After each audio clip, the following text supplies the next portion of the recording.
Will you please welcome Randy Gage?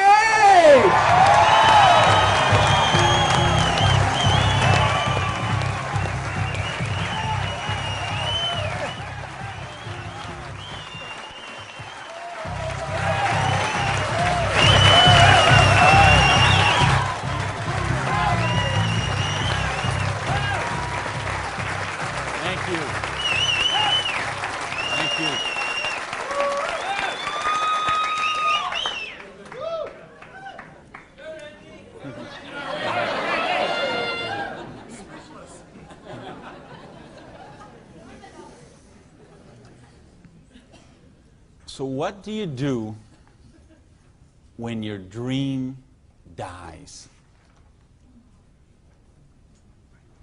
Do you sit down and cry? Do you give it up and let it die? Or do you give it one more try? Let me tell you the way it worked for me. I came to work one morning about 11 o'clock. There were two people sitting in a car waiting for me, and I got there. And see what had happened, let me tell you the preview to this. I had a restaurant, bought it with a partner of mine. We kind of bootstrapped the thing. Didn't really have enough money to start it like we should have. We tried to grow it as best we could, but we didn't pay the taxes, and we struggled by and borrowed from this account to that account and this account to that account. And eventually I bought him out, and I sent a letter to the IRS, who's the tax agency there in the States, and said, I'm the new owner here. We've had some problem with taxes. I want to make this right. Let's work out a payment plan. And I never heard anything for 3 months. So I sent a check in there. Here's a deposit, $1,000, good faith. Didn't hear anything for 3 months, so I sent another check, another letter. Never heard a thing for a couple of months until that morning. They're waiting on the car. You Mr. Gage? Yes. I'm agent so-and-so. This is agent so-and-so. We're here from the Internal Revenue Service. We have your letters here. We have your files here. And we notice, you have $15,000 in back taxes. You have $15,000 in back taxes. So we need that money. There's a 100% penalty because they were not filed. So that's $30,000. And then there's the late fees and the interest payment and the this and the that. And we need $37,000 today, or we're going to seize your restaurant. So I was like, I must have left my checkbook at home, right? And so I called my lawyer, I called my accountant, they all said the same thing. There's nothing you can do, Randy. You've got to work something out with these people. And I remember hiring a consultant who used to be an IRS agent, and she negotiated with him. She called me one day and she said, Randy, we're at the end of the road. The way they keep compliance is they have to set some examples sometimes, and you had a busy delivery business and they saw those cars going all the time with the signs on them, and they need to make examples, and they just want to make you an example. And so they auctioned off the place on the courthouse steps, $500,000 a year operation. They auctioned it off for $11,000. And I couldn't beg, borrow, or steal $11,000 to get it out of hock, so that was the end of my dream. And I remember driving along in the car that day, not even my car because I didn't have a car anymore. I remember driving along in my friend's car and crying in the car, thinking, I have to call my mother and tell her this. I have to tell my friends this. I mean, I was so ashamed. I was so humiliated. I didn't know what I could do. How was I going to tell people that I had lost my business?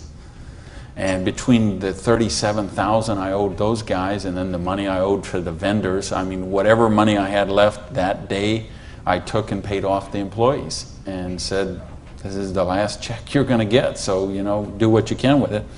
And that left me $55,000 US, $55,000 in debt. No house, no car, no credit cards, no job. And what do you do in a situation like that? Well, when you have your dream. And see, that was the biggest dream I had at that point in my life. Because as you heard from Ford, I'm a high school dropout. I started off as a dishwasher in a pancake house. And then I worked my way up to cook, and then I became a waiter, and then I was a manager trainee. And I thought, boy, if I could just be a restaurant manager, that would be, I could wear a tie, I'd go around with the coffee pot. How's your dinner this evening? Everything okay? You know, I thought, oh, this would be it. Until I got that job. And then I realized I worked 60, 70, sometimes 80 hours a week for a fixed salary. And, you know, and then I became like the problem store manager, and they sent me around to different cities whenever they had a store losing money. They would send me there, and it was my job there to go and be the turnaround guy. So I'd go in and work on the payroll, work on the food costs, the controllable expenses, make the thing profitable, and they'd send me somewhere else. I lived in 18 cities in 5 years. So think what kind of home life you have, what kind of friends. You don't have any friends. You don't, you know, because people stop calling you. Because every time they call you, you're always working. And you never go to the movies, and you never go to dinner, and you never go anywhere, so they just stop calling you. And your work becomes your life. And I know we've got people in this room tonight and people watching on this film today who going through the same thing. We get out of balance. We get so busy chasing our income, we forget about living life. We forget about living our dreams. So anyway, that was my dream. I thought to run a restaurant until I got it. And then I said, well, this is crazy. I'm minimum wage here. When I divide all these hours I'm working with what I'm doing, I know what I got to do. I need to own my own restaurant. That would be the dream. And that's the great American dream, of course, and back in the States, is you get your own business and you start it up. And so that's what I did. And I saved my money, and I worked hard, and I played by the rules, and I did all the stuff you're supposed to do, and I got that restaurant. Until that day when it all ended like that. And all of a sudden, where do you go when you don't have that dream anymore? And, you know, in my case, I had to back up, and I'll talk about that in a sec, but I don't want to talk about me tonight. I want to talk about you tonight. I want to talk about your dream. And I mean the big dreams, the bold, daring, imaginative ones you had. The ones you had when you were 15 years old, and 18 years old, and 20 years old. Because you know what I see people give up on their dreams. And it seems the older we get, the more we give up on our dreams. And you know, talk to any kid who's 15 years old, and they know they're going to have a great car when they grow up, and a great house, and a great job, and a wonderful spouse, and they're going to be rich, and they're going to be successful, and they're going to be an astronaut, or a football star, or a rock star, or whatever, right? There's no limits to what they can dream. And what happens along the way? They get out, they go to school, they get out as 22, 23 years old, all of a sudden they take a job they don't really want. It's not their dream job, but they figure it'll do for right now. And then maybe they find out about another job, and that's not their dream job, but it's a little more money than the last one. And they meet someone along the way, and all of a sudden there's two, and then there's a little baby on the way, and there's another baby, and then there's diapers and formula and braces and all of those kind of things. And all of a sudden they take another job that's 500 miles away, but again, it pays a few $1,000s more a year, so they take that job. And all of a sudden you're 35 years old, you're 45 years old, you're 55 years old, and you forgot about your dreams. That's what tonight is about. I know you heard it's a business opportunity. Nah, it's a dream opportunity. How to get your dreams back. I notice this because I like sports cars. Some of you all know me. You know, I got a car thing going on. And it's funny, I'll be sitting at the light in one of my Vipers, let's say, and some car will pull up next, and there'll be a guy driving there, and he's got his 2-3 kids in there in the back, and they'll roll down the window, "Hey, Mr. Viper, man, cool car, man, and, you know, rev the engine up. I can't wait. When I grow up, I'm going to get a Viper." And kids say that to me all the time. "I grow up, I'm going to get a Viper." Now, Dad doesn't say that.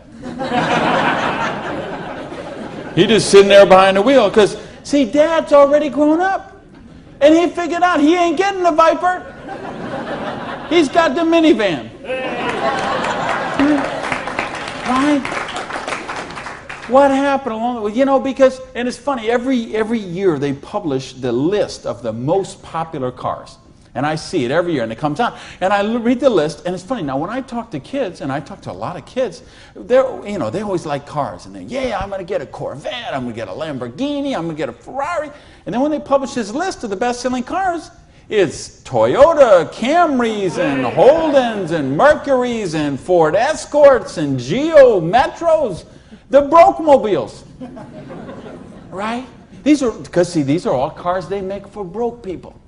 You see that? Like the Holdens you got here. Right? And the Toyotas we got there, and the Chevys we got there, and the Buicks we got there. They make those things for broke people. Now, how come when I see the list of the top 10 things, I don't see Ferraris and Lamborghinis and Rolls Royce and Jaguar and Bentley? Because they gave up on their dreams. They said, well, this is the car we got. There's room for the car seat in the back, and we can afford the payments. And they settle for a car. And they settle for a house. And they settle for a job. And they settle for a life of quiet desperation. When they could be living a life of joy, challenge, growth, adventure, and prosperity. That's what tonight's about. I want you to think about, really, here's the challenge I would give you. I want you to think of 5 things you would do, have, or become if money was no object. I mean, really think about this, okay? You don't have to write it down. I just want you to think about it. But think about if you had Bill Gates' kind of money, if you had Larry Ellison's kind of money, if you were one of these .com billionaires, would you be driving the car you're driving right now that you got here today in? How many people, tell the truth now, if money was no object, how many people would have a different car in the parking lot tonight? Okay. Now, if money was absolutely no object, you had 30, 40, 50, 60 billion dollars, how many people would have a different roof over their head when they went home tonight? How many people have a better wardrobe? Ladies, how many of you would have bigger closets? Right? Yeah. So this tells me something. This tells me you do have dreams. And you want to live them, or you wouldn't be sitting here tonight. See, most of Australia tonight, most of New Zealand tonight, most of the United States, UK, everywhere where they're watching this video, most people aren't gathered like this. Most people are sitting on a recliner, rubbing the hair off the back of their head, drinking rancid fermented hops, watching the Idiot Box. 6 hours a day. And this is their life. Monday morning, 6:30. The alarm clock goes off. And they hit the snooze bar. If I could just get 15 more minutes. And they wait 15 more minutes, and they hit the snooze bar again, and they get 10 more. And then they got to get up, and they rush in the shower, and they jump in the car, and they buy their breakfast through a drive-through somewhere, and then they go to a job they don't like or actually hate. 85% of them, a job they don't like or actually hate, and they get through Monday till 5 o'clock or 5:30 or 6 o'clock, and then they go out and they face the traffic going home. They probably get drive-through dinner somewhere, dinner in a bucket to take home to the kids, get in front of the Idiot Box and sit there in a coma till they fall asleep, or they crawl into bed. Until Tuesday morning, 6:30, it starts all over again. Wednesday, hump day. Thursday, we're almost there. Thank goodness it's Friday. Because you know what Friday means, right? Because Friday means somewhere near the end of the day, the boss is going to say, hey, here, boy. You're going to get out that little paycheck. And they're going to get that paycheck, and for one brief moment in time, it's going to feel like it's theirs. But we know it isn't theirs, is it? because they got all those little window envelopes from the credit card company just waiting for them. And that money is spent long before it ever got there. But for this one brief moment in time, it feels like theirs. So I don't know what they do here in Sydney, but I know what they do in the States. They go out to Pizza Hut. All right? So it's off to Pizza Hut for a deep dish, meat lovers, extra cheese, extra meat, but, Diet Pepsi because I'm trying to hold my weight, And off to the Pizza Hut, and then it's off to the neighborhood video store where they rent 3, 4, 5, 6, 8, even 10 videos to get them through the weekend, and they will spend their entire weekend sitting on that same recliner, rubbing that same hair off the back of that same head, drinking the same rancid fermented hops in a coma all weekend long, video after video after video, so they don't have to think about their life of quiet desperation until Monday morning, 6:30, when it starts all over again. This is life for a lot of people. This is life for millions of people. They're missing out on the real life. They're missing out on the real joy. And I don't want that for you. I didn't come 12,000 miles here to tell you what you want to hear. I came to tell you what I think you need to hear. We got a business here that offers you a chance with unlimited income potential. It's a business to help you be successful while you're helping other people reach success. You choose the hours you work. You pick the people you get to work with. I mean, do you know what a joy that is? Just to be able to pick the people instead of those slobs you're working with. Right? I mean, the tax advantages are extraordinary. The travel opportunity, if you're like me and you love to travel the world, the travel opportunities in this business are simply amazing. Okay? So what's it take to do the business? Well, it doesn't take a lot of money. This is a very low startup cost business. It doesn't take a lot of time. This is a business you can start in 7 to 10 hours a week. And what I'm going to share with you tonight is a 2 to 4 year plan. So you say, is this a get-rich-quick scheme? Yes, as a matter of fact, it is. Okay? Because anything that can get you rich in 2 to 4 years is a get-rich-quick scheme as far as I'm concerned. Because what are most people doing? They're doing the 45-year plan, which is they get a job around 20 years old. They work for 45 years at that dead-end job they don't like or actually hate and retire around 65 years old and try to live their golden years on half of what they couldn't get by on when they worked. Do you get that? You know, your retirement's about half of what, and I've been in all the country I've been in, I can't tell you how many different countries, and I've been in socialistic countries and free enterprise countries and everything in between, and I can tell you the retirement security, it's the same in all those places. Your golden years, if you're counting on the government to take care of you, if you're counting on pensions to take care of you, you're looking at living your golden years on 50% of what you can't get by on right now. So if your idea of your golden years is walking your poodle around the block, good luck to you. But if you think you're going to travel the world and go see your grandkids and live a wonderful life of leisure, you better take a very good look at what we've got to show you tonight. Because you've got to control your own destiny. You've got to control your own income. You've got to control your own retirement security. And that's one of the biggest benefits of this business. So it's a 2 to 4 year plan, takes 7 to 10 hours a week. It doesn't take a lot of money. So what does it take? It takes the dream. Because if you don't have the dream, you'll never find the 7 to 10 hours a week. I can guarantee you that. You're busy. We're all busy. You're working, you're picking up the dry cleaning, you're making dinner, you're taking the kids to football practice, you're paying the bills, you got to sleep, you got to eat, all this. You're using 24 hours of every day already.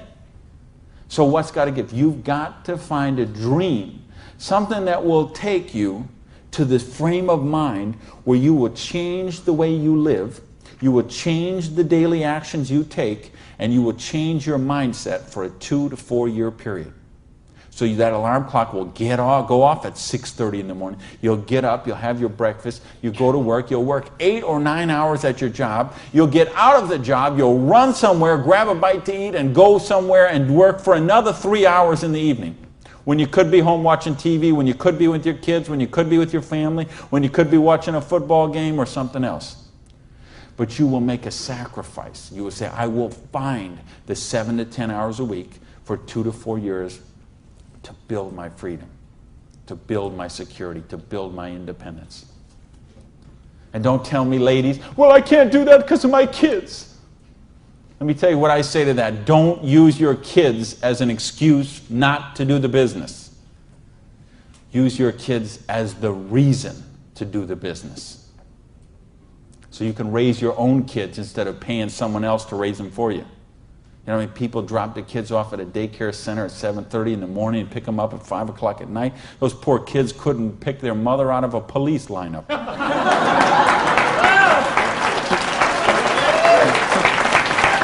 Right? Don't use your religion as an excuse. Let me tell you, I missed a lot of church for a couple of years while I built my business. I was doing meetings on Wednesday nights instead of going to church on Wednesday night. Some Sundays I was in a different city working with a long-distance line instead of being at church. But you know what happened?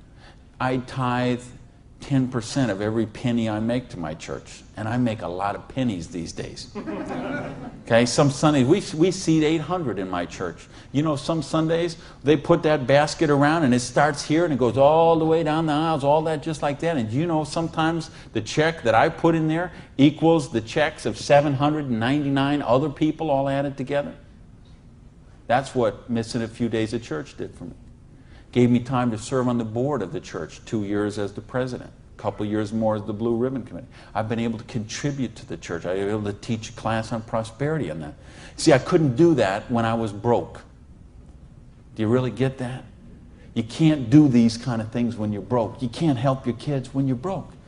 When you're so busy trying to pay the bills, you're so busy trying to cover the mortgage, you're so busy trying to pay the rent, you can't live life. And that's not the way life is meant to be lived. I came here because I want you to have an amazing life like I have. And believe me, I have an amazing life. I live in my dream home. I live on the ocean, okay? I go to bed every night, I hear those waves crashing on the shore. I wake up, I go down, and I got a beautiful car to get into. I have beautiful people in my life. I have wonderful health. Everything is, I make more money every year than I did the year before. I am living a dream that is just wonderful. But I made some sacrifices along the way. And that's what I'm saying to you. Make some sacrifices. Take 2 to 4 years. Make a commitment. When you walk out of here tonight, make that commitment. Not to your spouse, not to your sponsor, not to me, not to yourself. Make a commitment to yourself that you're worthy, that you're worth it, that you will think back. And that's what I want you to really do, is say, okay, what were your dreams when you were 15? What is the house you would live in if money is no object? Do you have a picture of it somewhere that you carry around to fuel you? What is the dream car you want to be driving? Is it a red Lamborghini Diablo, Ferrari Testarossa, Bentley, Viper? What is it? Do you have a picture of it in your wallet? You got a picture of it in your planner? You have a dream board with it up somewhere? You got it up on the mirror in the bathroom? You got it up on the refrigerator in the kitchen? How much time you want to spend with the loved ones in your life? How much money you want to give to charity? I had lunch. Funny, I just got invited to be on the board of directors for the Florida Philharmonic. I'm so honored they asked that, and I'm proud to be a supporter of them. I'm so proud to be a supporter of the opera and the Young Artist Program and all kind of charities. Fascinating thing, though. I had lunch with the guy who invited me to be on the board. He gave $1 million to the Philharmonic this year. $1 million so they can play beautiful music. That's money. That's money with a capital M. That's living a life of dreams. That's living a life of wonder, of joy, of adventure and growth. And that's what I want for you. But you got to know what that is. So please, those 5 things, what would they be? And maybe you're going to give $1 million to your church, temple, or synagogue. Maybe it's you want to take a year off and Study ballet. Maybe you want to take 6 months and go on a cruise around the world. Maybe you want to fly in all your family from all over the world and have a reunion. Maybe you want a house in Paris and a house in Hawaii and a house in San Diego and a house in Berlin. I don't know what it is for you, but you have to know what it is. Or nothing I'm going to talk about tonight is going to make any sense to you. You'd be better sitting home watching Survivor, Big Brother, Fear Factor, whatever one of those shows. You could sit watching any one of those shows instead of be here tonight. Because if you're here tonight, you got to know what your dream is. And we can show you. I will draw out on this board. I will draw out a way and show you how you can live those dreams. And I'll show you how to build some residual income, some retirement security, and you can just do the numbers yourself, okay? And you could say, all right, is there any of those 5 things that I would do, have, or become that I can get with what I see here on this board? The difference is, and here's the secret, okay? You wonder, okay, I know there's nothing for free. There's always a cost. Here's the thing. Here's the secret of everything I'm going to talk about tonight has to do with leverage. It's getting you out of the trap. And there's a big trap, okay? And this is the trap. It's people trading time for money. You work 40 hours, you get paid for 40 hours. So you work 40 hours and you get paid $400 a week. If you're sick half a day and you only work 35 hours, you get paid $350. If you need some extra money because there's something that you want to do, you put in some overtime, so you work 45 hours, so maybe you get $450. Well, you know what? That is trading time for money. Time for money. Hours for dollars. Hours for pounds. Hours for dollars. Hours for cougar ranch. Whatever the currency is. If you're trading time for currency, you can't get wealthy. It's a trap. You got to put some leverage to work somehow to get out of that. Because this is what keeps people broke. So in my case, when I lost my dream, and I started all over again, I said, well, I got a choice here. I can go and live like most people do and live that life of quiet desperation and just mind my own business and do the thing and be a worker drone in the collective like everybody else. Or I can go after my dreams again. So I began a study of prosperity. Because when you're $55,000 in debt, no house, no car, no credit cards, and you start selling the furniture, things look a little different. Anybody here ever sell your furniture for your business? Interesting scenario. Here's what I found. The end tables, not a problem. Coffee table, no big deal. Kitchen table, hey, you can always eat in the sofa. Lamps, no big deal. You got the light in the kitchen on the ceiling. But the sofa and the bed and the TV. How did I know you'd know that? The bed, the sofa, and the TV, they gotta be the last to go. Because see, I don't know if you got it here, but what we have in the States, we have infomercials on all night long. So once midnight hits, these infomercials start, and they're all about how to make money. So what do you do when you're $55,000 in debt and you're sleeping, with no furniture and whatever? You sit up all night and you watch infomercials. And then you sleep all day and you're so depressed, and you get up and you read the one ads and you think you don't even have bus fare to go to the job interview, and you think how miserable your life is, and you eat macaroni and cheese 3 times a day, which is what I did for weeks and weeks and weeks. So I'd get up, sleep, mope around, eat my macaroni and cheese, and then midnight would start the infomercials. And I remember we had a Vietnamese guy named Tom Vu. I don't know if you ever saw that here, this infomercial. He had one of those courses on how to buy real estate, no money down. So one night, it's 3 a.m., I'm sitting on the sofa. Tom Vu comes on. He says, "You, sitting on the sofa! You, it's 3 a.m. Now I know he's really worried, because it's 3 a.m. I'm sitting on the sofa. He said, "You sitting on the sofa at 3 a.m. Your wife's asleep. Your baby's asleep. You are a loser. Nobody cares about you. You are a loser. If you don't buy my program, you deserve to be broke."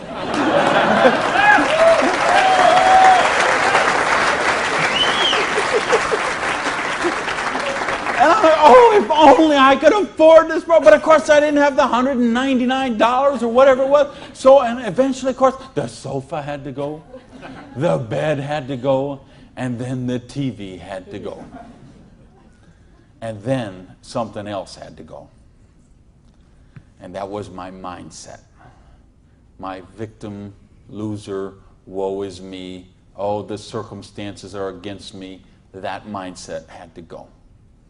And I had to say, okay, I am sick and tired of being sick and tired. I am sick of being broke. I am sick of being sick. I am sick of being stupid.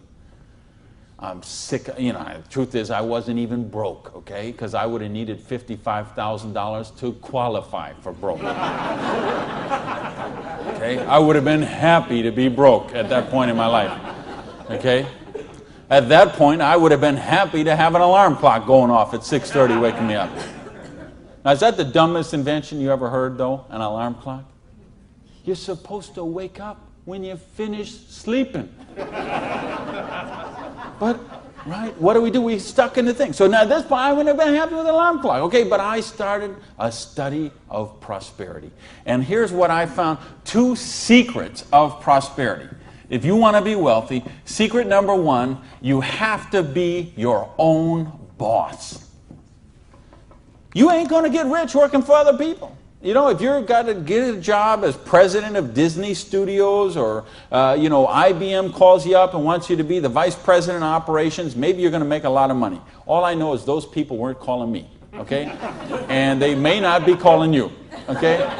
So if those people ain't calling you, you want to get wealthy, you got to be your own boss. Because let me tell you a secret. I don't care how nice your boss is. I don't care how much your boss loves you and wants to help you. The truth is they have to buy you at wholesale and sell you at retail. Otherwise, they don't make money and they don't stay in business. So the only way they make money off you is to buy you at wholesale and sell you at retail. So if you want to make money, you got to be able to get up in the morning, look in the mirror, and know that you're talking to the boss. And issue number 2, and this is the most important thing, which we mentioned, you've got to employ the concept of leverage. And this is something, J. Paul Getty, who was one of the wealthiest people the world ever known, he understood this. And he was quoted oftentimes, this is probably his most famous quote, when he said, I would rather have 1% of the efforts of 100 people than 100% of my own efforts. Because he understood the concept of leverage. And he became one of the wealthiest people the world has ever known. So tonight, I'm going to share with you how you can employ this same concept of leverage that the wealthiest people in the world do, and it'll allow you to get your share of that kind of wealth. And I'm happy to say, I'm one of the wealthiest people in the world. You know that? Now, you know what? I don't have Bill Gates' money. I don't have Larry Ellison's money. I couldn't spend $90 million on a boat down in the Kiwi race there next week. But you know what? I'm one. If there's 6 billion people, whatever there is on this planet, I'm wealthier than 5,990,000, you know, whatever, 99.8% of them. And I'm a dishwasher from a pancake house. But I understood leverage.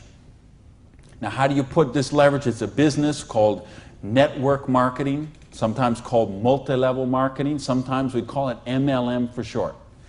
What is it? It's a business that allows you to leverage the efforts of other people who have a dream and are willing to trade that 7 to 10 hours a week to get a dream. So you're going to introduce them to the business. You're going to teach them a duplicatable system that they could follow and duplicate the same results with people that they're going to introduce to the business and create this system that everybody can follow, and everybody will get a nice chunk of the organization that is built. And because you direct your own organization, because you are your own boss, you get some residual income out of the efforts of the people that you introduce to the business. That's the leverage. It's no different than when Madonna makes a record and every time they play that CD, she gets a royalty of that. When Coppola does a movie and that movie plays, it gets a royalty of that. This is how the average person can get leverage. See, if you got money, leverage is not a problem. You can leverage your money. You can buy stocks, bonds, invest in companies, invest in real estate, all that kind of stuff. I couldn't do that. If you could buy a franchise. If I would have bought a restaurant franchise instead of opening my own restaurant, chances are I'd still be in the restaurant business. But you know what? I couldn't afford the franchise fee. I didn't have that kind of money. Ask someone about the stock market, they'll tell you, unless you got $25,000 you can afford to lose, don't even get in the stock market. Well, I didn't have $25,000 I could afford to lose. I didn't have $25 I could afford to lose. So I didn't have the money to leverage. And if you got a couple $100,000, couple million you can leverage, hey, maybe you don't even need to be here tonight. But I'm speaking to the rest of you who don't have that kind of money. And the rest of you who used to have that kind of money till the stock market tanked, and now your retirement fund is 40% of what it was 2 years ago. Okay, let's talk about how you build your security. Well, so what is network marketing?